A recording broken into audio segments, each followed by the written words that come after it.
Good morning Suma. ಏನ್ ಮಾಡ್ತಾ ಇದೆ? ಏನೋ ಡಿಫ್ರೆಂಟ್ ಆಗಿರೋ ಪಲ್ಯ ಕಾಣ್ತಾ ಇದೆ. Good morning. ಇವತ್ತು ಉತ್ತರ ಕರ್ನಾಟಕ ಸ್ಪೆಷಲ್ ಕಾರ್ಚಿಕಾಯಿ ಮಾಡ್ತಾ ಇದ್ದೀವಿ. ಕಾರ್ಚಿಕಾಯಿ ನಮ್ಮ ಕಡೆ ಎಲ್ಲರಿಗೂ ಗೊತ್ತು, ಕೆಲವೊಂದು ಕಡೆ ಗೊತ್ತಿರಲ್ಲ. ಯಾಕಂದ್ರೆ ಇದು ಮಳೆಗಾಲದಲ್ಲಿ ಮಾತ್ರ ಬೆಳೀತಾರೆ. ಇದನ್ನ ಬೆಳೆಯೋದೇನು ಅದೇ ನ್ಯಾಚುರಲ್ ಆಗಿ ಬೆಳೆಯುತ್ತೆ. ಇದಕ್ಕೆ ಯಾವುದೇ ಗೊಬ್ಬರ ಬೇಕಿಲ್ಲ. ಇದು ಆರೋಗ್ಯಕ್ಕೆ ಕೂಡ ತುಂಬಾ ಒಳ್ಳೆಯದು, ತುಂಬಾ ಟೇಸ್ಟಿಯಾಗಿರುತ್ತೆ. ಸುಮಾ, ಹೇಗ್ ಮಾಡೋದು ಇದನ್ನ? ಇದು ಮಾಡೋದು ತುಂಬಾ ಈಸಿ. ಇದರಲ್ಲಿ ಸ್ವಲ್ಪ ಕಹಿ ಅಂಶ ಇರುತ್ತೆ, ಅದಕ್ಕೆ ಸ್ವಲ್ಪ ಉಪ್ಪು ಎಣ್ಣೆ ಹಾಕಿ ಚೆನ್ನಾಗಿ ಇದನ್ನ ಫ್ರೈ ಮಾಡಬೇಕು. ಹಂಗೆ ಮಾಡಿದ್ರೆ ಅದು ಇದರಲ್ಲಿರೋ ಕಹಿ ಅಂಶ ಸ್ವಲ್ಪ ಕಡಿಮೆ ಆಗುತ್ತೆ. ಅದಾದ್ಮೇಲೆ ಇದು ನಾರ್ಮಲಿ ಈರುಳ್ಳಿ ಬೆಳ್ಳುಳ್ಳಿ ಫ್ರೈ ಮಾಡಿ, ಅದಾದ್ಮೇಲೆ ಕೊಬ್ಬರಿ, ಖಾರ, ಉಪ್ಪು, ಅರಿಶಿನ ಹಾಕಿ ಮಿಕ್ಸಿ ಮಾಡಿ ಎಲ್ಲ ಸೇರಿಸೋದಷ್ಟೇ. ತುಂಬಾ ಈಸಿ. ಅಮ್ಮ ಈಗ ನಾನು ಹೇಳಿದ್ನಲ್ಲ, ಒಂದೇ ತರ ಮಾಡ್ಬೋದಾ ಅಥವಾ ಇನ್ನೂ ಭಾಳ ತರ ಮಾಡ್ಬೋದಾ ಈ ಪಲ್ಯನ? ಇಲ್ಲಿ 2 ಥರ ಮಾಡ್ಬೋದು.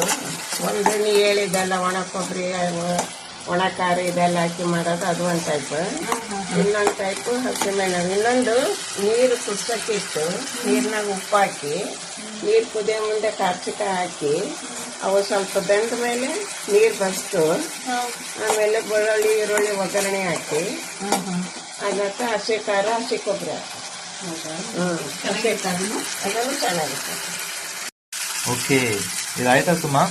ಇಲ್ಲ, ಇದು ಸ್ವಲ್ಪ ಉಪ್ಪು ಹಾಕಿ ಸ್ವಲ್ಪ ತೊಳೆದು ಫ್ರೈ ಮಾಡಕ್ಕೆ ಇಟ್ಟಿರ್ತೀವಲ್ಲ, ಆ ಉಪ್ಪು ಸ್ವಲ್ಪ ನೀರು ಬಿಡುತ್ತೆ. ಆ ನೀರಿನ ಅಂಶ ಹೋಗ್ಬೇಕು, ಅಲ್ಲಿವರೆಗೂ ಒಂದು ಸ್ವಲ್ಪ ಫ್ರೈ ಮಾಡಿರ್ತೀವಿ. ಓಕೆ, ಸೊ ಇವತ್ತು ಕರ್ಚಿಕಾಯಿ ಜೊತೆಗೆ ಬದನೆಕಾಯಿ ಪಲ್ಯನೂ ರೆಡಿ ಆಗುತ್ತೆ. ಸೊ ಇದೆರಡರ ಜೊತೆಗೆ ಉತ್ತರ ಕರ್ನಾಟಕ ಸ್ಪೆಷಲ್ ಜೋಳದ ಹಿಟ್ಟಿನ ವಾಡಪ್ಪಿ ಮಾಡ್ತಾ ಇದ್ದಾರೆ. ಸೊ ಇವತ್ತು ನಮ್ಮದು ಫೇವ್ರೇಟ್ ಬ್ರೇಕ್ಫಾಸ್ಟ್. ನಾನು ಒಗ್ಗರಣೆ ಹಾಕ್ತಾ ಇದ್ದೀನಿ. ಒಗ್ಗರಣೆಗೆ ಸಾಸಿವೆ, ಜೀರಿಗೆ, ಬೆಳ್ಳುಳ್ಳಿ, ಈರುಳ್ಳಿ ಹಾಕ್ತಾ ಇದ್ದೀನಿ. ಈರುಳ್ಳಿ ಎಷ್ಟು ಹಾಕ್ತೀವಿ ಅಷ್ಟು ಟೇಸ್ಟ್ ಚೆನ್ನಾಗಿರುತ್ತೆ. ಆನಿಯನ್ ಫ್ರೈ ಆಯ್ತು ಅನ್ಸುತ್ತೆ ಈಗ. ಇದು ಒಣ ಕೊಬ್ಬರಿ ಪುಡಿ, ಒಣ ಕೊಬ್ಬರಿ ಮಸಾಲ ಎಲ್ಲ ರೆಡಿ ಫ್ರೈ ಆಯಿತು. ಚೆನ್ನಾಗಿ ಫ್ರೈ ಆದಮೇಲೆ ಕಾರ್ಚಿಕಾಯಿ ಫ್ರೈ ಮಾಡಿರ್ತೀವಲ್ಲ ಅದನ್ನ ಹಾಕಿ ಚೆನ್ನಾಗಿ ಮತ್ತೆ ಒಂದು 2 ನಿಮಿಷ ಫ್ರೈ ಮಾಡಿದ್ರೆ ಕಾರ್ಚಿಕಾಯಿ ಪಲ್ಯ ರೆಡಿ. ಓಕೆ, ಇಷ್ಟು ಸಿಂಪಲ್ ಆಯ್ತು ರೆಸಿಪಿ. ಸಿಂಪಲ್ ಮತ್ತೆ ಟೇಸ್ಟಿ ಕೂಡ. ಓಕೆ, ಈ ಕಡೆ ಬದನೆಕಾಯಿ ಪಲ್ಯನೂ ರೆಡಿ ಆಗ್ತಾ ಇದೆ. ಇದು ಶುಗರ್ಗೆ ತುಂಬಾ ಒಳ್ಳೆಯದು, ಯಾಕಂದ್ರೆ ಇದರಲ್ಲಿ ಒಂಥರ ಕಹಿ ಅಂಶ ಮತ್ತೆ ಆರೋಗ್ಯಕ್ಕೆ ತುಂಬಾ ಒಳ್ಳೆಯದಿದು. ಯಾರಿಗೆಲ್ಲ ಕಾರ್ಚಿಕಾಯಿ ಪಲ್ಯ ಇಷ್ಟ ಮತ್ತೆ ಯಾರ್ಯಾರು ತಿಂದಿದ್ದೀರಾ ಕಾಮೆಂಟ್ ಮಾಡಿ. ಕಾರ್ಚಿಕಾಯಿ ಪಲ್ಯ ರೆಡಿ ಆಯಿತು. ಇದಕ್ಕೊಂದು ಸ್ವಲ್ಪ ಹುರಿಗಡಲೆ ಪೌಡರ್ ಹಾಕಿದ್ರೆ ಟೇಸ್ಟ್ ಇನ್ನೂ ಚೆನ್ನಾಗಿರುತ್ತೆ.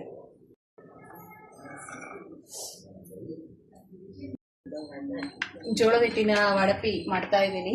ಇದು ಮಾಡೋದು ಈಸಿ, ಒಡೆಯೋದು ಬರ್ಲಾರ್ದವ್ರು ಈ ಥರ ಮಾಡ್ಬೋದು. ಜೋಳದ ಹಿಟ್ಟಿನಲ್ಲಿ ತಣ್ಣೀರು ಹಾಕಿ ಅದಕ್ಕೆ ಉಪ್ಪು, ಖಾರ, ಜೀರಿಗೆ, ಎಳ್ಳು ಹಾಕಿದ್ರೆ ಆಯ್ತು. ಈ ಥರ ಮಾಡ್ಕೊಂಡು ಹೋದ್ರೆ ತೆಳ್ಳಗೆ, ಎಷ್ಟು ತೆಳ್ಳಗೆ ಬೇಕಾದ್ರೆ ಅಷ್ಟು ತೆಳ್ಳಗೆ ಬರುತ್ತೆ. ಇದು ಎಣ್ಣೆ ಹಾಕಿ ತಟ್ಟಿದ್ಮೇಲೆ ಹಂಚಿನಾಗ 2 ಕಡೆ ಬೇಯಿಸ್ಬೇಕು. ಅದು ಚೆನ್ನಾಗಿ ಬಂದಮೇಲೆ ಬದನೆಕಾಯಿ ಇದು ಕಾರ್ಚಿಕಾಯಿ ಜೊತೆ ತಿಂದರೆ ಫುಲ್ ಟೇಸ್ಟಿಯಾಗಿರುತ್ತೆ. ನೀವು ತಿಂದು ನೋಡ್ರಿ, ನಿಮಗೂ ಲೈಕ್ ಆಗುತ್ತೆ ಅನಿಸುತ್ತೆ. ಏನು ಅನ್ನೋದು ನಮಗೆ. ಸೊ ವಾಡಪ್ಪಿ, ಬದನೆಕಾಯಿ, ಕಾರ್ಚಿಕಾಯಿ ಪಲ್ಯ ರೆಡಿಯಾಗಿದೆ. ಟೇಸ್ಟ್ ಮಾಡ್ತೀನಿ. ನನ್ನ ಫೇವ್ರೇಟ್ ಬ್ರೇಕ್ಫಾಸ್ಟ್ ಅಮ್ಮನ ಮನೇಲಿ ರೆಡಿ ಆಗಿದೆ. ತಿಂದು ಹೇಳ್ತೀನಿ ಹೇಗಿದೆ ಅಂತೇಳಿ. ಅರಿ, ಹೆಂಗಾಗಿದೆ ಟೇಸ್ಟ್ ಮಾಡಿ ಹೇಳ್ರಿ. ಟೇಸ್ಟ್ ಮಾಡ್ತಾ ಇದ್ದೀನಿ. ಇದು ಕಾರ್ಚಿಕಾಯಿ ಪಲ್ಯ. ಸೂಪರ್. ಈಗ ಬದನೆಕಾಯಿ ನೋಡ್ತೀನಿ taste. Super. Thank you. Welcome.